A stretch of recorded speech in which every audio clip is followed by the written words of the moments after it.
Am I the asshole for confronting my overbearing Mill and her mummy's boy son? When I brought this up to James, hoping he'd finally see how hurtful his mother's comments were, he just shrugged and said, "Mom's just nostalgic. She doesn't mean any harm." I felt like I was banging my head against a wall. It's as if he's blind to her manipulation or just doesn't care enough to stand up for me. But the worst part, Jane has been actively trying to sabotage our marriage. A few weeks ago, James came home in a fury, accusing me of trying to steal money from our joint account. Apparently, Jane had told him she saw me transferring money into my personal account without his knowledge. When we checked, there were no such transactions. It was a blatant lie, but James still seemed suspicious of me.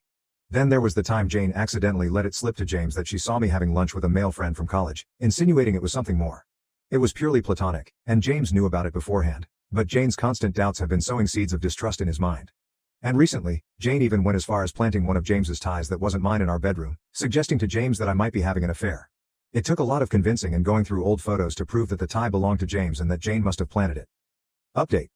After reading through your comments, I decided to have another serious conversation with James. I laid out everything.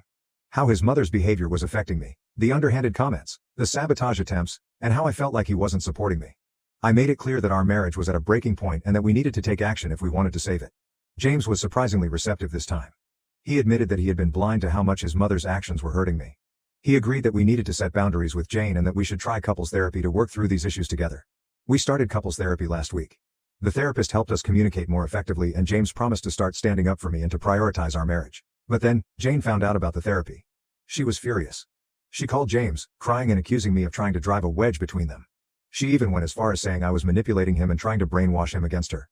James, to his credit, told her that we were doing therapy for the sake of our marriage and that she needed to respect our decision. That's when Jane started her next sabotage attempt. She invited us over for dinner, saying she wanted to apologize and make amends. Reluctantly, we agreed, hoping it might be a step toward improvement. Dinner started off well enough, but then Jane brought out dessert, James's favorite, chocolate cake. She said, "I used Lisa's old recipe.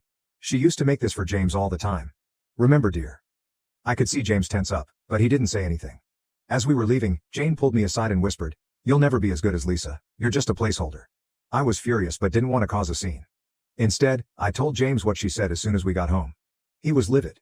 For the first time, I saw him truly angry with his mother. The next day, James went to talk to Jane alone. He told her that if she couldn't respect me and our marriage, we would have to limit our contact with her. Jane was apparently stunned and started crying, but James held firm. He told her that her behavior was unacceptable and that things had to change. It's been a few days since that confrontation. Jane hasn't contacted us, which is a relief. James and I are continuing with therapy, and things are slowly improving between us. He's been more supportive and is starting to understand the importance of setting boundaries with his mother. I know this isn't a perfect resolution, and there will likely be more challenges ahead, but I feel hopeful for the first time in a long while.